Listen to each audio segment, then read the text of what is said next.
You know that moment when you stand at the edge of something difficult, something that scares you, and every cell in your body is screaming at you to turn back, to choose the easier path, to give up before you even begin? I have been there, many times. And I want to tell you something that changed everything for me, something that can change everything for you too. Your willpower is not some magical gift that a few lucky people are born with. It is not something written in your destiny or dependent on your circumstances. It is a muscle. Yes, a muscle. And just like any muscle in your body, it can be trained, strengthened, and developed until it becomes so powerful that nothing, absolutely nothing in this world can break you. I am going to share with you today exactly how to develop this iron willpower, this unshakable strength that lives inside you right now, waiting to be awakened. But before we go any further, I need you to understand something very important. This is not going to be one of those conversations where I give you quick tricks or shortcuts. There are no shortcuts to real strength. What I am going to share with you is the truth, the raw, honest truth about willpower that I learned through years of struggle, through moments when I had nothing but my own inner strength to rely on, through times when I wanted to give up but something inside me refused to break. This is not theory, this is lived experience. This is what worked for me when I walked thousands of miles across India with no money, no food, no shelter, relying only on the strength of my conviction. This is what sustained me when I stood before audiences who doubted me, questioned me, challenged everything I believed in. And this is what will sustain you when life throws its hardest challenges at you. So right now, I want you to forget everything you have been told about willpower. Forget the idea that some people just have it and others don't. Forget the belief that you are weak or that you have failed too many times. Forget every excuse, every limiting story you have told yourself about why you cannot do something, because none of that is true. The truth is this: you are far more powerful than you have ever imagined. And today, we are going to unlock that power together. The first thing you must understand is this: your mind is not your enemy. Your mind is the most powerful tool you possess, but like any tool, it must be wielded with skill and intention. Right now, most of you are letting your mind use you, rather than you using your mind. Think about it. How many times today has your mind wandered into worry, into doubt, into replaying old failures, or imagining new disasters that haven't even happened yet? This is not the mind serving you. This is you becoming a servant to uncontrolled thought. In the ancient texts, we speak of the elephant and the mahout. The elephant is powerful beyond measure, capable of moving mountains, of uprooting trees. But without the mahout, the skilled guide, the elephant wanders aimlessly, sometimes destroying the very village it was meant to protect. Your mind is that elephant, wild, powerful, and right now, for most of you, completely untrained. But here is what they will never tell you in the modern world. You were born with the capacity to be the mahout. You already have everything you need to master this mind of yours. The problem is that no one taught you how. Instead, they taught you to be afraid of your own power. From the time you were a child, society began its work on you. It taught you to sit still, to follow rules, to color inside the lines. It taught you that wanting more was greedy, that standing out was dangerous, that being different was wrong. Little by little, year by year, they built a cage around your consciousness. And the cruelest part? They convinced you that the cage was for your own protection. But I am here to tell you the truth. You were never meant to live in a cage. You were meant to soar. You were meant to create. You were meant to explode into this world with such force that the universe itself takes notice. But here is the tragedy I see everywhere I look. People treating their lives as if they were merely practicing. As if this were a rehearsal. As if there will be another chance, another lifetime, another moment to finally become who they were meant to be. There is no dress rehearsal. This is it. This breath you're taking right now, this is your life happening. And yet, you wait. You wait for permission that will never come. You wait for the perfect moment that doesn't exist. You wait for fear to disappear before you act, not understanding that courage isn't the absence of fear, it's the decision to move forward despite the trembling in your hands. I watch people postpone their greatness like they're saving fine china for special occasions. When I have more money, then I'll start. When I have more time, then I'll create. When I feel more confident, then I'll speak. Meanwhile, the days turn into years, and the song inside them dies unsung. Do you know what happens to a river that stops flowing? It becomes a swamp, stagnant, breeding disease. That's what happens to a life lived in waiting. It becomes a breeding ground for regret, for bitterness, for the quiet desperation of knowing you had something magnificent inside you and you let it rot. I'm not here to comfort you with gentle lies. I'm here to shake you awake with uncomfortable truths. The world doesn't need more people playing it safe. The world is drowning in safety, in comfort, in mediocrity, dressed up as prudence. What the world needs, what it's starving for, is someone willing to risk looking foolish in pursuit of something real. Someone willing to fail spectacularly rather than succeed at something that doesn't matter. Someone willing to burn their carefully constructed life to the ground if that's what it takes to build something true. Because that's what real transformation demands. Not polite adjustments, not comfortable tweaks to your morning routine. Real transformation is violent. It's disruptive. It tears apart everything you thought you knew about yourself and rebuilds you from nothing. I've watched people spend decades, their entire lives, trying to change without changing anything, trying to become someone new while clinging desperately to who they were. It doesn't work. You cannot pour new wine into old wineskins. The container itself must be remade. This is why most spiritual teachings fail most people.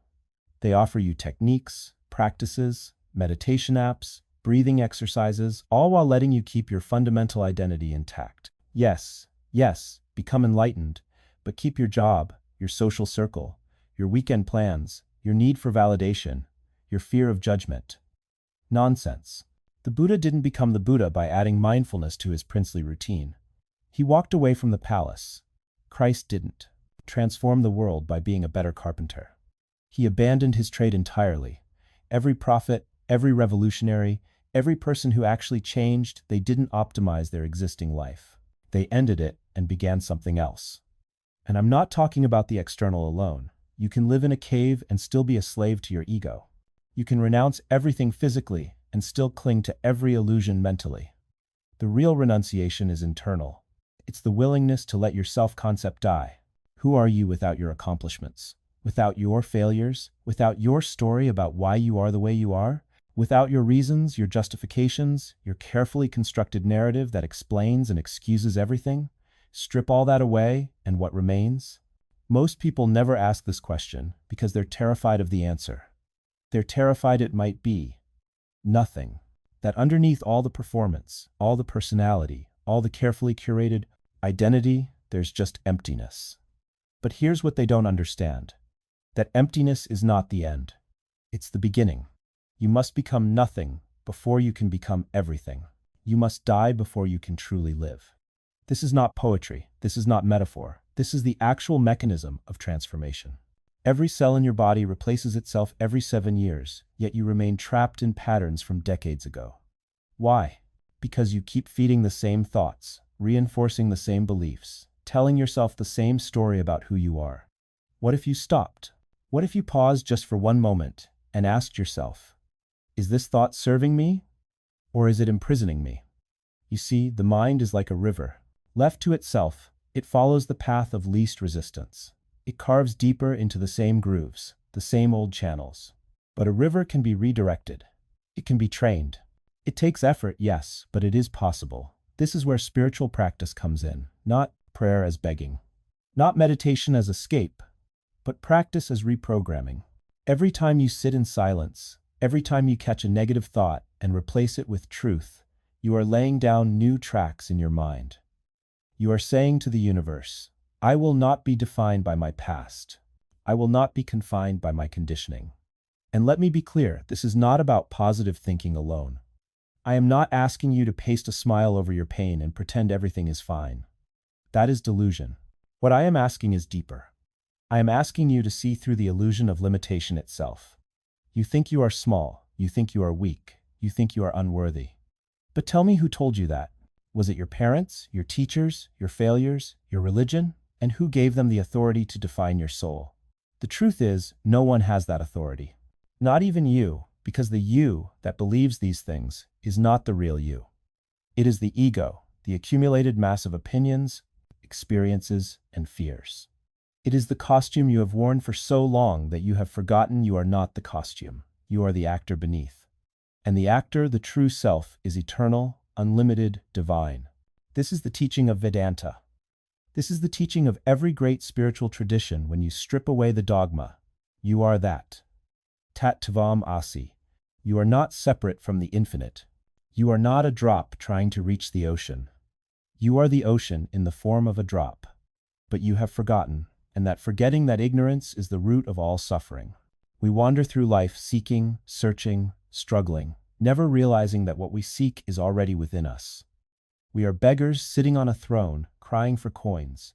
We build temples and churches, we recite prayers and perform rituals, we prostrate before stone images, all the while forgetting that the temple is within, that the altar is the human heart, that the true image of God is the consciousness that looks through our eyes. I have seen men spend their entire lives in pilgrimage, traveling from shrine to shrine, collecting blessings like merchants collect coins, and yet they return home just as empty as they left. Why? Because they sought outside what can only be found inside. The greatest tragedy of human existence is not that we suffer. Suffering is inevitable when consciousness takes form. The tragedy is that we suffer unnecessarily, that we create mountains of misery out of molehills of circumstance, that we imprison ourselves in cages of our own construction and then cry out for freedom. Listen to me carefully. You are not your circumstances. You are not your past. You are not the roles you play or the labels society has placed upon you. You are the unchanging witness behind all change, the eternal presence behind all temporary experiences. When a wave rises from the ocean, does it cease to be the ocean? When it crashes and dissolves, does it lose anything essential? The wave may have a temporary form, a brief individual existence, but its nature was always water, always ocean. In the same way, you may appear as an individual, separate and isolated, but your nature is pure consciousness, infinite and undivided. This is not poetry. This is not metaphor. This is the most practical truth you will ever encounter. Because once you understand this, truly understand it, not just intellectually but in the depths of your being, everything changes. The things that once disturbed you become like clouds passing through the sky. The losses that once devastated you become like characters leaving a stage. The achievements that once defined you become like jewelry you can wear or remove at will.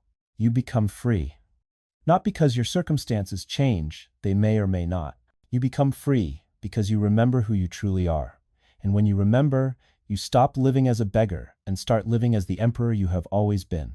Not with arrogance or pride, but with quiet dignity, with compassion for all beings who still dream they are separate, who still believe they are limited. This is why the great teachers have always said, Tat tvam asi, thou art that.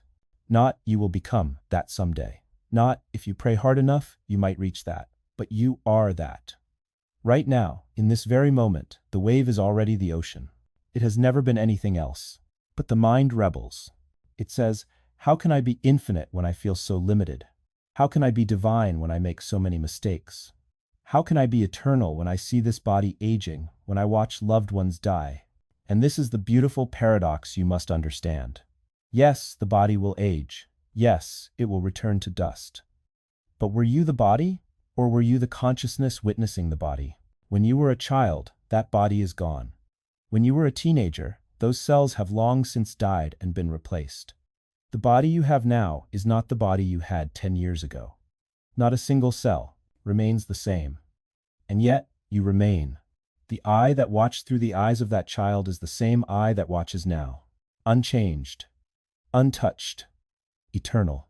This is not philosophy. This is direct experience. Right now, as I speak these words, and you listen, there is awareness. That awareness is not thinking. It is prior to thinking. It witnesses thoughts coming and going like clouds across the sky. Can you feel it? That silent presence that is always here, always now, always aware. That presence is your true nature. It has no beginning and no end. It is not born when the body is born, and it does not die when the body dies. It is the deathless reality, the immortal self that the Upanishads speak of with such reverence. And when you truly know this, not as belief, not as hope, but as lived reality, everything changes. Fear dissolves. Because what is there to fear when you know you cannot die? Anxiety disappears. Because what is there to worry about when you know you are infinite? Anger melts away. Because who is there to be angry at when you see yourself in every face, in in every living being. Jealousy dissolves like morning mist. Because how can you be jealous of another's success when their victory is your victory, when their light adds to the collective brilliance of humanity?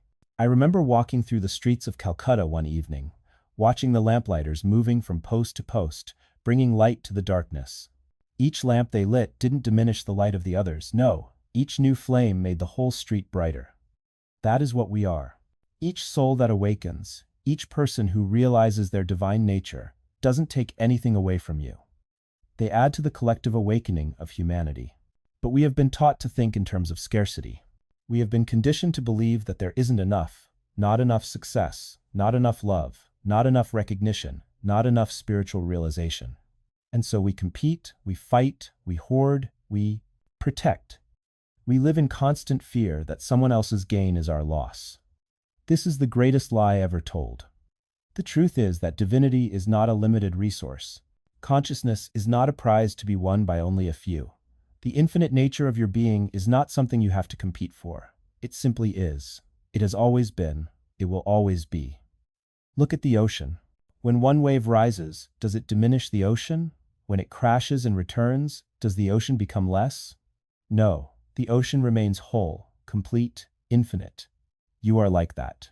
The rise and fall of circumstances, the coming and going of thoughts and emotions, the success and failure you experience in this world, none of it diminishes the infinite ocean of consciousness that you truly are. This is why I tell you, stop identifying with the waves, and remember, you are the ocean.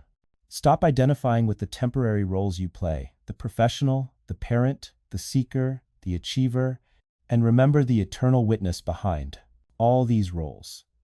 That witness, that consciousness, that awareness, that is your true identity. That is what you have always been. And when you realize this, something miraculous happens. Life doesn't become less meaningful, it becomes infinitely more beautiful. Because now, you are no longer living as a beggar, constantly seeking, constantly afraid of loss. You are living as a king who has discovered his kingdom, was always there, vast, unshakable, eternally yours. I remember walking once through the markets of Calcutta, watching people rush from stall to stall, haggling, arguing, sweating over a few coins, and I thought how strange that the same consciousness that illuminates the stars is here, believing it can be impoverished by the loss of a rupee. You see, most people spend their entire lives trading in the marketplace of fleeting things. They accumulate possessions, achievements, relationships, building elaborate towers of security. And then they spend sleepless nights, terrified that the wind might blow it all away. But when you know yourself as Brahman, as the infinite consciousness itself, you realize the wind is also you. The tower is you. The fear is you. The peace is you. Everything that appears in the theater of existence is simply you, playing different roles, wearing different masks. This doesn't mean you become passive or indifferent. No. In fact, the opposite happens. When you're no longer desperately clinging to outcomes, you can give yourself completely to action. You can love without fear of heartbreak. You can create without anxiety about success. You can fail without devastation, because you know the failure is just a wave on your surface, not a crack in your being. I've seen people approach spirituality as if it's another achievement to unlock, another certificate to earn, another identity to adopt. I am spiritual, I am enlightened, I have transcended. But this very claiming becomes another prison. Real realization is the prison, dissolution of all claims. It's not about becoming something special, it's about recognizing you were never anything but the wholeness itself, temporarily pretending to be separate. Think of how an actor completely immerses himself in a role. He cries real tears, feels real anger, real love. The performance is genuine. But somewhere, quietly, he knows I am not actually this character. This is a role I'm playing. Your human life is the same. The emotions are real, the challenges are real, the relationships are real, but you are not ultimately defined by them. You are the consciousness in which all of this appears, plays out, and dissolves. When you watch a movie and forget it is a movie, you suffer or celebrate with the characters. The moment you remember, this is just a film, the emotional grip loosens. Not because the story stops mattering, but because you've remembered your true position. This is what I call awakening, not an escape from life, but a shift in how you relate to it. You stop identifying as the character alone. You recognize the screen, the projector, the light that makes it all possible. And here's what changes. Suffering loses its absolute power over you. I'm not saying pain disappears. Physical pain will still come. Emotional pain will still arise. But the existential suffering, the deep inner torment that comes from believing you are your circumstances, that dissolves. Because you realize, circumstances change, but what you truly are does not. Think of it this way. When a wave rises in the ocean, does the ocean become less because of that wave? When the wave crashes, does the ocean die? No. The wave was always the ocean, temporarily taking a particular form. You are not the wave. You are the ocean, playing at being a wave. Your job, your relationships, your body, your thoughts, your emotions, all waves, temporary forms of the one consciousness that you are. So when a wave rises, success, joy, love, enjoy it fully, knowing it is you in a beautiful form. When a wave crashes, failure, grief, loss, feel it fully, knowing it is still you, simply changing form. Neither wave defines you, both are expressions of you. This perspective doesn't make you cold or detached.